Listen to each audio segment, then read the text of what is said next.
Sicily is the largest island in the Mediterranean, and its strategic position has led to numerous invaders.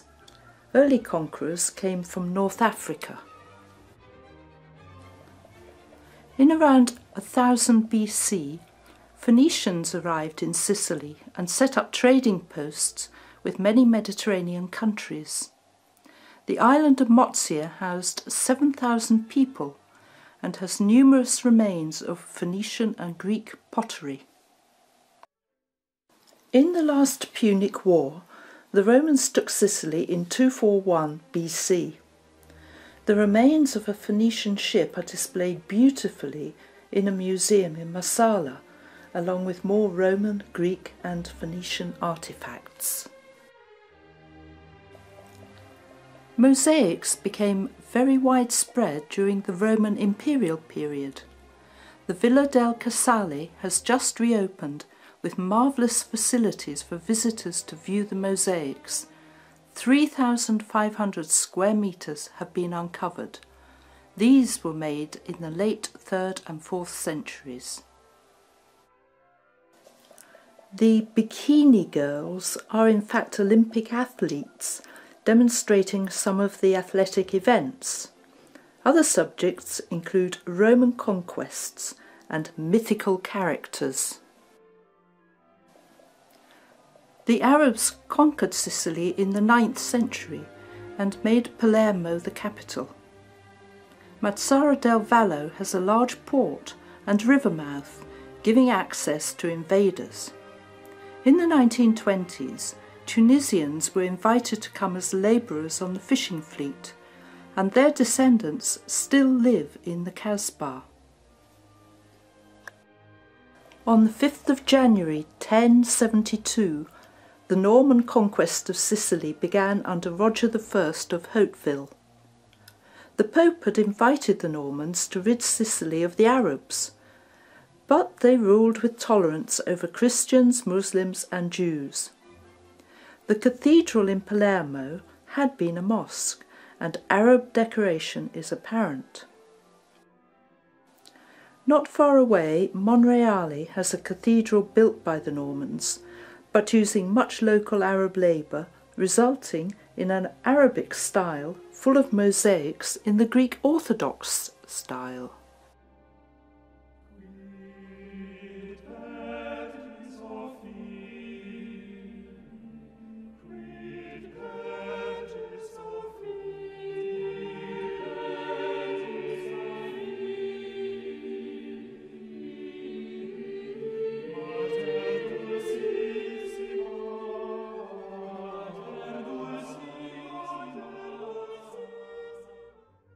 Palermo also has its share of stunning Baroque statues and churches.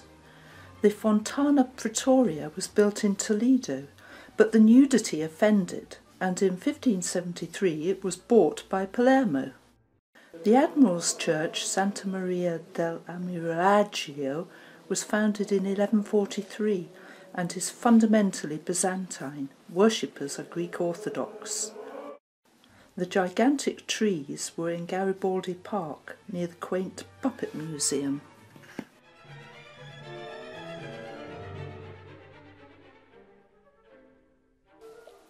The character of Sicilian towns is greatly influenced by their buildings constructed in the Baroque style. A major impetus came from the damage caused by the 1669 earthquake, which led to much reconstruction in southeast Sicily. Many of these towns have been awarded World Heritage status. In Noto, the Giardino Pubblico has a small market. The town was remodelled by digging out the main street to provide a gentle slope from the triumphal arch beyond the park. No expense spared. A horse trough is marooned halfway up a building. A side street is painted with a pattern. This is annually filled with flowers at a special festival. The Baroque buildings have wonderful balconies, and the town is known locally as the Garden of Stone. This is exemplified by the wonderful Baroque marble in the cathedral. Sicily is a little-known Baroque gem with churches and palaces built after the earthquake of 1693. Fans of Montalbano will recognise the town hall as the detectives' police station. Ragusa was rebuilt in two parts following the 1693 earthquake. Ragusa Ibla was rebuilt by the aristocracy on the original valley site. A climb up the steps of Ragusa Alta gives wonderful views over the lower town.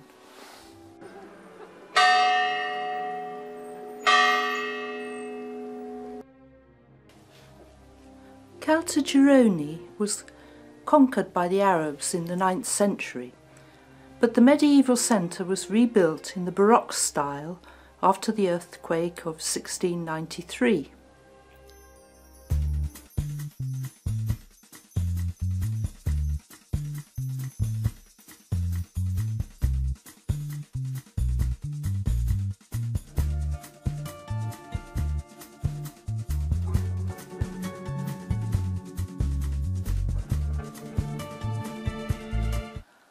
It is famous throughout Italy for its ceramics. The designs are colourful and influenced by Arab design.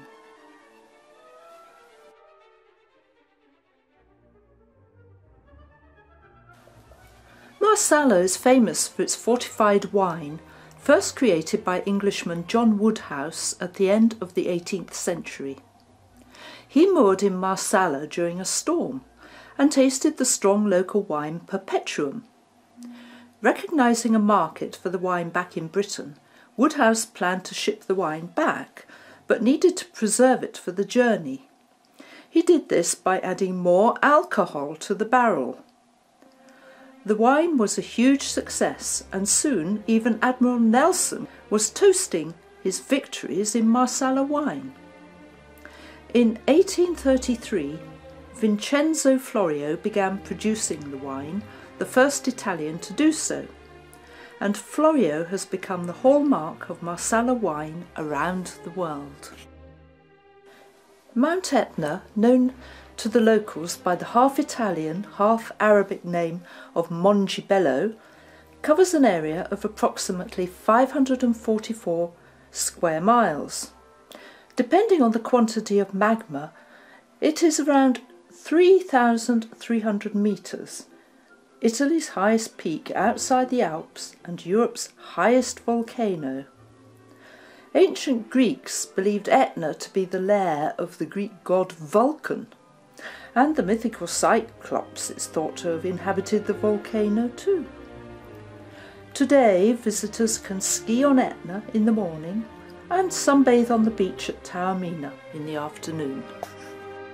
On the north coast, Cefalù is a picturesque old seaside town with a Norman cathedral.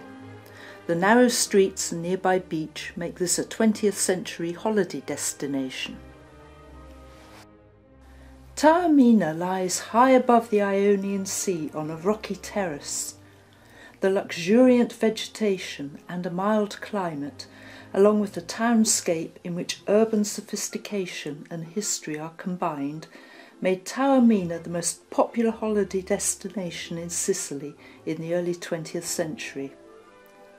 The well-preserved Greek theatre, standing on the hillside, was modified by the Romans, but one Greek inscription remains.